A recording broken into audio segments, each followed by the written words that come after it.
नमस्कार दोस्तों, स्वागत है आपका गुप्त मंजर पर। दुनिया के अनदेखे मंजर, अनसुनी घटनाएं और अनसुलझे रहस्य सब यहीं मिलेंगे। दोस्तों, इतिहास, जिसे हम सभ्यता की कहानी कहते हैं, दरअसल परतों में छिपी एक ऐसी पहेली है जिसे आज तक पूरी तरह सुलझाया नहीं जा सका है। क्या होगा अगर इतिहास के कुछ पन्नों में ऐसे राज छिपे हों जिन्हें विज्ञान आज तक नहीं समझ पाया। हमारी धरती पर कुछ ऐसे रहस्यमय स्थल हैं जिनकी रचना असंभव लगती है, ऐसे प्रतीक जिनका अर्थ कोई नहीं जानता, और ऐसे पत्थर जो हजारों साल बाद भी हमसे सवाल पूछ रहे हैं। हमारे अस्तित्व की शुरुआत आखिर कहाँ से हुई? पुरातत्व विज्ञान ने हमारे दुनिया के कई रहस्यों को उजागर जरूर किया है, पर कुछ खोजें ऐसी हैं जो हर सिद्धांत को चुनौती देती हैं। कभी मिस्र की रेत के नीचे तो कभी समुद्र की गहराइयों में मानव सभ्यता के ऐसे निशान मिले हैं जो हमारी समझ से बहुत आगे हैं। तो आइए तैयार हो जाइए एक ऐसी रोमांचक यात्रा के लिए जहां हम देखेंगे वो पुरातात्विक रहस्य जिन्हें विज्ञान भी आज तक सुलझा नहीं पाया है। चलिए अब शुरू करते हैं इस रहस्यमयी सफर को। Number 1, unfinished obelisk of Paswan, वो अधूरा पत्थर जो एक अनसुलझा सवाल बन गया। मिस्र की धरती पर नील नदी के पूर्वी किनारे पर अस्वान नामक क्षेत्र में एक ऐसा रहस्य छिपा है जो इतिहास के हर अध्याय को चुनौती देता है। इसे अनफिनिश्ड ओबेलिस्क या अधूरा स्तंभ कहा जाता है।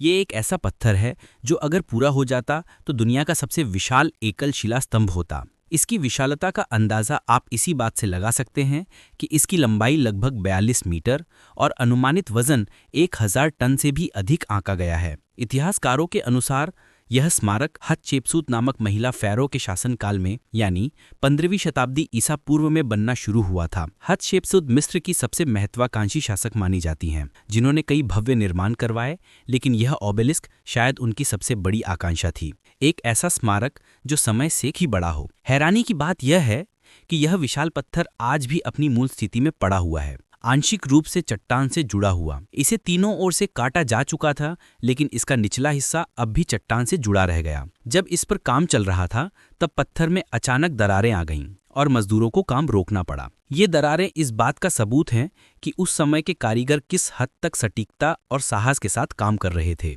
लेकिन सबसे बड़ा रहस्य यह है कि वे बिना लोहे या इस्पात के औजारों के डोलराइट नामक कठोर पत्थरों से इस ग्रेनाइट को कैसे तोड़ते थे। सवाल यह भी है कि उन्होंने इतने विशाल पत्थर को खदान से निकालने, उसे खड़ा करने और संभवतः मंदिर तक पहुंचाने की योजना आखिर कैसे बनाई होगी। आज के आधुनिक इंजीनियर भी इस बात को स्वीकार करते हैं कि इतने बड़े पत्थर को बिना क्रेन या मशीनों के हिलाना लगभग असंभव है।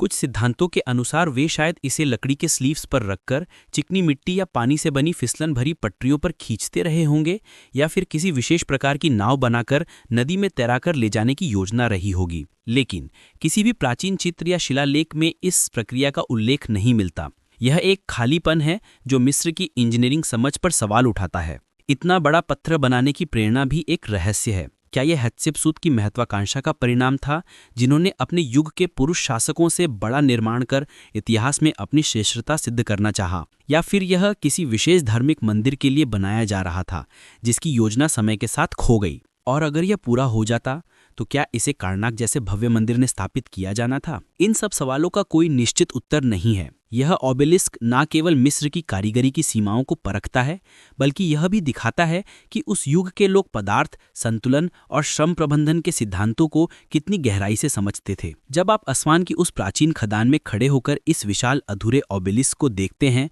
तो लगता है जैसे समय रुक गया हो। हवा में अब भी उस अधूरे प्रयास की गूंज है, मानो मजदूरों के हथौड़ियों की आवाजें अब भी उस ग्रेनाइट में गूंज रही हों।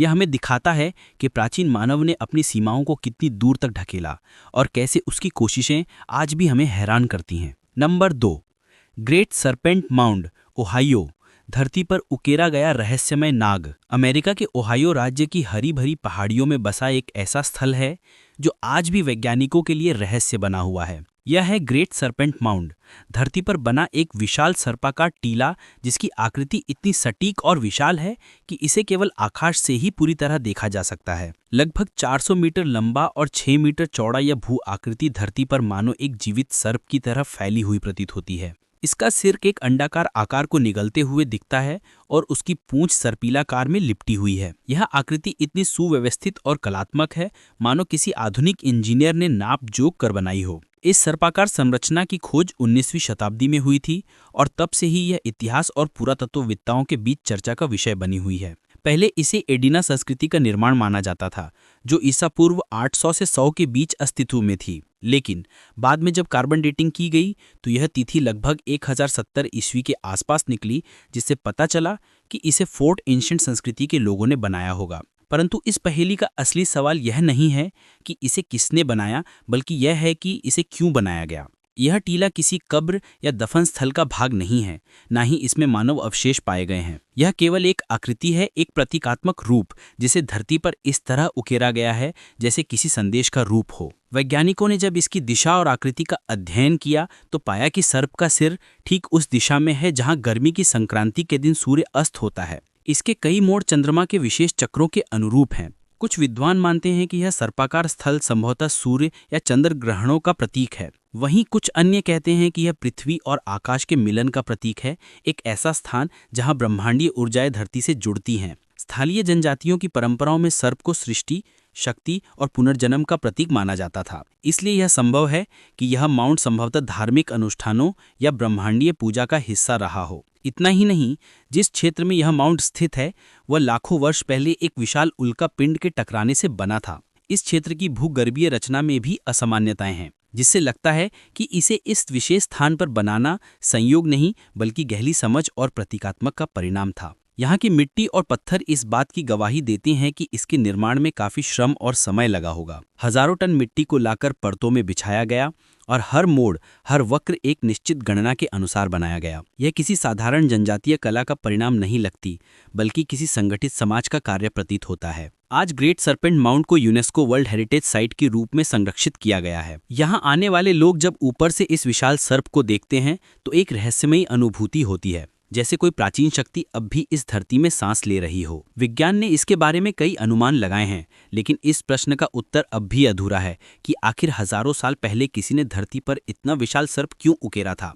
क्या यह आकाश का प्रतीक था या धरती का रहस्य? शायद यह सर्प स्वयं उस प्रश्न का प्रतीक है जिसका उत्तर मानवता अब तक खोज नहीं पाई है। नंबर 3, बगदाद बैटरी, जब बिजली ने इतिहास को चौंका दिया। सन 1938 में जब जर्मन पुरातत्वविद विल्हेम कूनिक ने इराक की राजधानी बगदाद के पास खुदाई की तो उन्हें कुछ साधारण से मिट्टी के बर्तन मिले। लेकिन दोस्तों, यह बर्तन साधारण नहीं थे। इनमें छिपा था ऐसा रहस्य जिसने आधुनिक विज्ञान को भी हिला दिया। ये छोटे छोटे जार लगभग 13 सेंटीमीटर ऊंचे थे, जिनमें अंदर एक तांबे का सिलेंडर था और उस सिलेंडर के बीच में एक लोहे की छड़ डाली गई की जिसे डामर से सील कर दिया गया था। देखने में यह एक साधारण बर्तन जैसा लगता था, लेकिन इसकी संरचना किसी आधुनिक गैल्वेनिक सेल यानी बैटरी जैसी लगती थी। जब वैज्ञानिकों ने इसकी प्रतिकृति यानी रेप्लिका बनाई और उसमें सिरका या नींबू के रस जैसे अम्लीय तरल डाले तो उसमें हल्का सा विद्युत प्रवाह उत्पन्न हुआ। यही थी बगदाद बैटरी, एक ऐसी खोज जिसने मानव इतिहास में बिजली के ज्ञान की परिभाषा बदल दी। अब सवाल यह था कि 2000 साल पहले जब आधुनिक विज्ञान का कोई अस्तित्व नहीं था, तब यह बैटरी जैसी वस्तु आखिर किस काम आती थी। इन जारों को पार्थियन काल लगभग 200 ईसा पूर्व से 200 ईस्वी का माना जाता है। यह वह समय था जब मेसोपोटामिया सभ्यता अपने उत्कर्ष पर थी। लेकिन इस सभ्यता के किसी भी ग्रंथ, चित्र या अवशेष में बिजली का प्रयोग कहीं उल्लेखित नहीं है। ना तो कोई तार मिले, ना कोई विद्युत उपकरण। तो क्या यह वास्तव में बैटरी थी? कुछ शोधकर्ताओं ने अनुमान लगाया कि इसका उपयोग इलेक्ट्रोप्लेटिंग यानी धातु पर सोने या चांदी की परत चढ़ाने में किया जाता होगा, परंतु इस सिद्धांत को पुख्ता करने वाला कोई ठोस प्रमाण अब तक नहीं मिला है। अन्य विशेषज्ञों का मानना है कि यह बैटरी नहीं बल्कि किसी धार्मिक या औषधीय अनुष्ठान में प्रयुक्त पात्र रहा होगा। कईयों ने यह भी कहा कि शायद यह केवल एक भ्रम है, एक साधारण वस्तु जिसे हमने आधुनिक दृष्टिकोण से देखकर उसे बैटरी समझ लिया। लेकिन फिर भी सवाल वही है, अगर यह बैटरी नहीं थी तो इसकी रचना इतनी वैज्ञानिक क्यों लगती है? तांबा, लोहा और अम्ल, ये तीनों तत्व मिलकर एक विद्युत धारा उत्पन्न करते हैं। यह तथ्य आज का नहीं बल्कि सार्वभौमिक है। तो क्या प्राचीन मेसोपोटामिया के लोग उस वैज्ञानिक सिद्धांत को जानते थे जिसे हम आज वोल्टेज कहते हैं? दिलचस्प बात यह है कि ऐसे कुछ और जार भी पास के क्षेत्रों में मिले, लेकिन बहुत कम मात्रा में।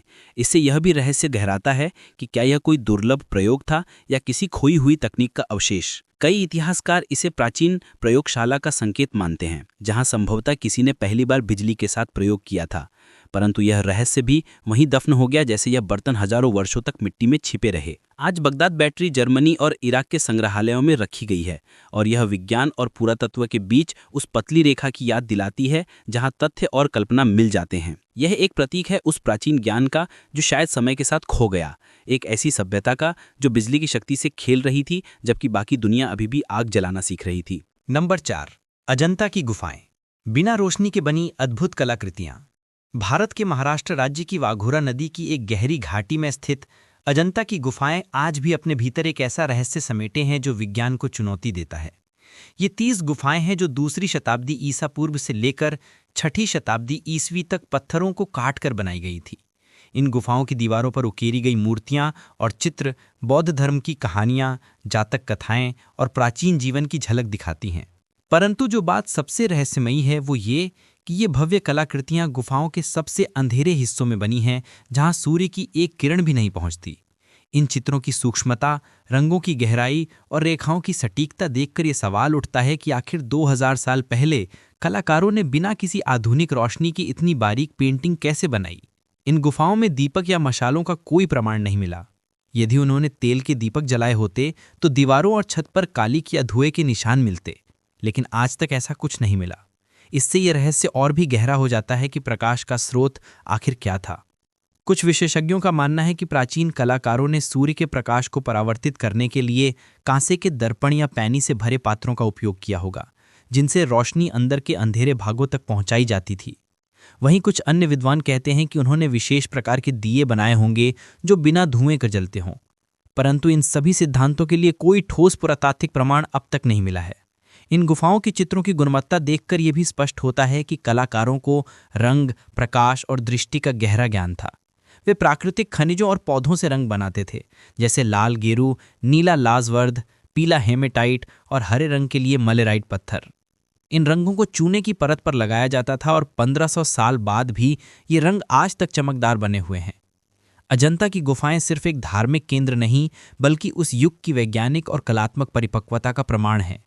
गुफाओं की बनावट इस तरह की गई है कि उनमें ध्वनि गूंजती है, जिससे साधक ध्यान करते समय आध्यात्मिक कंपन महसूस कर सकें। कुछ गुफाओं में पत्थरों को इस कोण पर काटा गया है कि सुबह की पहली किरण सीधे बुद्ध की मूर्ति के चेहरे पर पड़े। ये न केवल धार्मिक प्रतीक है, बल्कि उस समय के खगोल शास्त्र और वास्तुकला की समझ को भी दर्शाता है। कलाकारों ने अपने साधनों से असंभव को संभव दिखा दिया, लेकिन आज भी ये सवाल बना हुआ है कि अंधकार में उन्होंने ये चमत्कार कैसे किया। क्या उनके पास कोई ऐसी तकनीक थी जो समय के साथ खो गई, या फिर क्या ये केवल मनुष्य की अद्भुत एकाग्रता और प्रकृति के ज्ञान का परिणाम था? जो भी सच हो, अजंता की गुफाएं आज भी उसी रहस्य के साथ खड़ी हैं जैसे समय वहीं थम गया हो। नंबर 5, सायामा लाइन्स, बोलीविया। धरती पर खींचे रहस्यमयी रेखाचित्र। बोलीविया के ऊंचे अल्टीप्लानो पठार पर बर्फ से ढकी नेवाडो सयामा पर्वत श्रृंखला के पास फैला हुआ एक ऐसा रहस्य है जिसे केवल आकाश से देखने पर समझा जा सकता है। ये है सायामा लाइन्स, धरती पर खींची हजारों सीधी रेखाएं जो मिलकर लगभग 22,000 वर्ग किलोमीटर का क्षेत्र घेरती हैं। ये क्षेत्र किसी छोटे देश के बराबर है, लेकिन इन रेखाओं की असली पहेली उनकी सटीकता और उद्देश्य में छुपी है। सैकड़ों किलोमीटर लंबी ये रेखाएं इतनी सीधी हैं कि आज के आधुनिक सर्वेक्षण उपकरण भी वैसी रेखा खींचने में कठिनाई महसूस करें। ये कोई आधुनिक इंजीनियरिंग का करिश्मा नहीं है, बल्कि हजारों साल पहले के आदिवासी लोगों की रचना है। सायामा लाइन्स नाज़का लाइन्स की तरह किसी जानवर या आकृति का रूप नहीं बनाती। वे केवल सीधी रेखाएं हैं, एक के बाद एक दूसरे को काटती हुई, पहाड़ियों, घाटियों और मैदानों से गुजरती हुई। कुछ रेखाएं तो 20 किलोमीटर से अधिक लंबी हैं और फिर भी एकदम सीधी बनी रहती हैं। ये सोचकर ही आश्चर्य होता है कि जब कोई आधुनिक माप तौल उपकरण नहीं था, तब इन रेखाओं को इतनी सटीकता से कैसे बनाया गया होगा। वैज्ञानिकों का कहना है कि ये रेखाएं धरती की ऊपरी परत से गहरे भूरे रंग की मिट्टी को हटाकर नीचे की हल्की मिट्टी को उजागर करके बनाई गई थीं। यानी इन्हें खोदा नहीं गया, बल्कि साफ किया गया था। ये काम साधारण नहीं था, इसके लिए सैकड़ों लोगों का एक साथ काम करना जरूरी था। अब सवाल यह है कि इतनी विशाल और श्रमसाध्य परियोजना आखिर किस उद्देश्य से बनाई गई थी। कुछ विद्वानों का मानना है कि ये धार्मिक या आध्यात्मिक मार्ग रहे होंगे, ऐसी पथरेखाएं जिन पर धार्मिक जुलूस चलते थे या जिनका संबंध स्थानीय देवताओं से रहा होगा। कुछ का कहना है कि ये रेखाएं विभिन्न पवित्र स्थलों, पर्वतों या चुलपास यानी दफन टावरों को जोड़ती थीं। बोलीविया के आदिवासी समुदायों के लिए पर्वत स्वयं एक जीवित देवता माने जाते थे। इसीलिए संभव है कि ये नेटवर्क उन देवताओं के प्रति सम्मान व्यक्त करने का तरीका रहा हो। परंतु ये सिद्धांत सभी सवालों का उत्तर नहीं देता। इन रेखाओं का घनत्व इतना अधिक है कि वे किसी एक धार्मिक उद्देश्य से अधिक जटिल प्रतीत होती हैं। कुछ विशेषज्ञों का कहना है कि ये शायद किसी प्रकार का मानचित्र रहा होगा, एक ऐसा आध्यात्मिक नक्शा जो धरती और आकाश के बीच संबंध को दर्शाता था। कुछ खगोलविदों ने यह भी सुझाव दिया कि इनमें से कुछ रेखाएं सूर्य या तारों के उदय अस्त की दिशा से मेल खाती हैं। लेकिन सबसे बड़ा रहस्य ये है कि इतने विशाल क्षेत्र में कोई केंद्रीकृत योजना कैसे बनी होगी। कोई लिखित रिकॉर्ड नहीं, कोई औजार नहीं, कोई निशान नहीं कि किसने कब और क्यों ये कार्य किया। आधुनिक सैटेलाइट सर्वेक्षणों ने दिखाया कि इन रेखाओं का कोई स्पष्ट पैटर्न नहीं है। वे किसी केंद्र से नहीं फैलती, बल्कि हर दिशा में बिखरी हैं, जैसे किसी अज्ञात ऊर्जा के प्रवाह का प्रतीक हों। सयामा लाइन्स मानवता की उस क्षमता का प्रतीक हैं जो असंभव को संभव मानती हैं। वे ये बताती हैं कि कभी धरती पर ऐसे लोग भी थे जिन्होंने बिना किसी आधुनिक तकनीक के केवल अपनी दृष्टि, श्रम और आस्था के बल पर धरती को एक जीवंत कैनवास बना दिया था। आज भी जब वैज्ञानिक इन रेखाओं को ड्रोन और सैटेलाइट से देखते हैं तो उन्हें वही सवाल सताता है कि आखिर इन सीधी रेखाओं के पीछे कौन सा रहस्य छुपा है।